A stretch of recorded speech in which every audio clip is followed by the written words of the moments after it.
Assalamu alaikum class 6. Welcome to Gromwell High School online classes. Here is your social study teacher Kaina.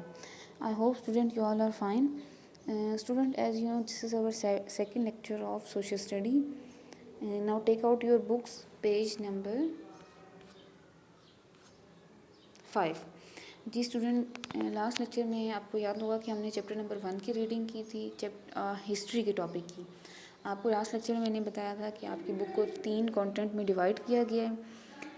हम first content को read कर रहे हैं which is history, और उसका unit number 2 आज हमने स्टार्ट करना है। इससे पहले हम लास्ट लेक्चर को देखते हैं कि हमने उसकी रीडिंग की थी और उसकी हमने एक्सरसाइज की थी।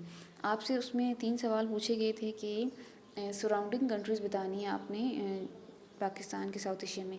तो उसका आंसर आप रफ में नोट कर लें भी, पाकिस्तान, इंडिया, बांग्लादेश, श्रीलंका, नेपाल एंड भूटान। इसके बाद आपसे पूछा गया था कि वो कौन सी नेचुरल रिसोर्सेज होते हैं, वो कौन से ज़राए होते हैं जो किसी भी जगह पर रहने के लिए ज़रूरी होते हैं। तो और पूछा गया था कि क्यों सब कॉन्टिनेंट में ये चीज़ें अवेलेबल, कैसे अवेलेबल, क्या अवेलेबल थी कि लोग वहाँ पर रहना शुरू हुए। तो वो जो थी उनमें पानी था, सरफेस थी, फ्लैट जो सरफेस है, और वो ज़मीन जो कि ज़रख़ेज़ थी, फार्मिंग के लिए बहुत अच्छी थी। नेचुरल रिसोर्सेज जो थे, पहाड़ वगैरह ये जो थे, इसकी फैसिलिटी की वजह से लोगों ने वहाँ पर रहना शुरू कर दिया। इसके बाद आपसे पूछा गया था कि क्यों हम हिस्ट्री को पढ़ते हैं और वो हमारे लिए कैसे फ़ायदेमंद है। तो इसका लास्ट में ये 3 आंसर है कि इससे हमें लोगों के और मुल्कों के बारे में जानने को मिलता है, हमें अपने पास्ट नेशन के बारे में जानने को मिलता है, और हमें अपना कैसे हमारा कल्चर बना, हमारी ट्रेडिशन कैसे बनी, इसके बारे में नॉलेज मिलती है, और हमें फ्यूचर में क्या स्टेप्स लेने चाहिए उसके बारे में पता चलता है। जी आज हम सिर्फ पेज नंबर 5 की रीडिंग करेंगे ताकि आपको ये अच्छे से समझ आ जाए। The Indus valley civilization and the Aryans. Aryans एक कास्ट है, और इंडस वैली के बारे में आपको इस चैप्टर में बताया जाएगा। ये दौर आपको बताया जा रहा है कि ये 7000 से 1600 ये इसका बताया जा रहा है। अच्छा, ये आप पिक्चर देखें, इसमें मेजर सिटी जो रेड कलर से ये आपको हाईलाइट की गई हैं, ये मेजर सिटीज़ हैं, और जो ब्लू से आपको बताया गया ये अदर टाउन है, ठीक है। और ड्राई अप वाटर्स, और ये जो आपको डॉटेड लाइन बताई जा रही है, ये डॉटेड लाइन जो आपको बता रही जा रही है, ये उस दरिया के बारे में बताया जा रहा है जो कि खुश्क हो चुका है। लोकेशन वाइज देखते हैं हम इंडस वैली की। The people of the Indus valley are believe to be first non settler on the subcontinent. जो लोग इंडस वैली के लोग हैं, ये माना जाता है कि वो उन लोगों में शामिल हैं जो कि सबसे पहले बरसगीर में आकर रहना शुरू हुए थे। The earliest trace of human settlement in this area have been found at मेहरगाह, a city of Balochistan.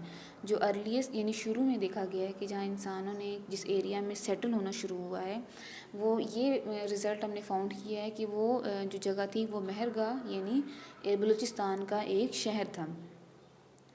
Archaeologist think these small elementary settlement are from around 7000 BCE।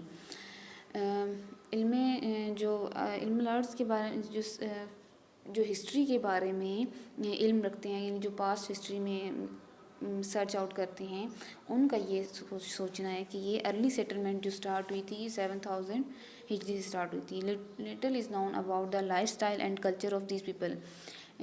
उन जो लोग यहाँ पर सेटल थे उनके बारे में कुछ थोड़ी सी डिटेल पता चली है कि उनका लाइफ स्टाइल कैसा था और उनका कल्चर कैसा था।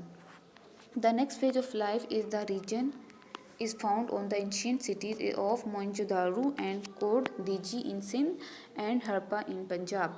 जो नेक्स्ट फेज़ था लाइफ का, जो देखा गया कदीम जो शहर थे उनमें, कदीम शहरों में मोहनजोदाड़ो, कोटली दीजी जो सिंध में मौजूद है, और हड़प्पा जो है पंजाब का जो शहर है, ये तकरीबन 2500 हिजरी में अगर हम बैक देखें तो ये इसकी हिस्ट्री पाई जाती है।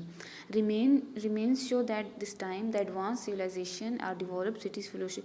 अगर हम देखा जाए तो उस दौर के जो लोग थे वो जदीद सकाफ़त के तहत रहते थे, और उनकी जो सिटीज़ थी वो डेवलप थी, तरक्की याफ्ता थी, और उनके जो एरियाज़ थे वो फ्लोरिशिंग थे। The Indus Valley civilization seemed to have been located initially along the bank of the ancient river Saraswati, which later changed its course to dry up। The Indus valley, جو Indus valley civilisation ہے اس کو initially اگر ہم دیکھیں تو وہ river Saraswati سے نکل کے بہتی ہوئی نکلتی ہے اور پھر وہ چینج ہو جاتی ہے اور اب جو ہے وہ ڈرائی اپ ہو چکی ہے، خشک ہو چکی ہے. From this town and cities spread the part of the subcontinent. انہی شہروں کو اگر ہم دیکھیں تو انہی سے پھیلتے ہوئے سب کانٹیننٹ کا ایک حصہ بنتا ہے، especially around the river Indus and tribute. خاص کر کے اگر ہم دریائے راوی کو دیکھیں اور اس کے جو معاون دریا ان کو دیکھیں.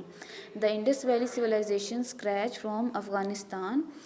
دریائے راوی کی جو سویلائزیشن ہے، ثقافت ہے، وہ پھیلتی ہوئی افغانستان اور اس کے ساتھ جو اس کا معاون دریائے کابل سے ملتی ہوئی انڈین پنجاب سے ملتی ہے. یہ نیچے آپ پکچر دیکھیں گے تو یہ آپ کو clay figure jewellery and seal from the Indus valley civilization. یہ آپ کو کچھ سائنس نظر آئیں گے. اس کے علاوہ مٹی سے بنے ہوئے یہ آپ کو سائنس نظر آ رہے ہیں، یہ ان کی ثقافت کو ریپرزینٹ کر رہی ہیں. جی اسٹوڈنٹ، اس لیکچر میں ہم اتنا ہی پڑھیں گے. انشاءاللہ نیکسٹ لیکچر میں ہم اگلے پیج کی ریڈنگ کریں گے. تب تک اپنا خیال رکھیں. اللہ حافظ.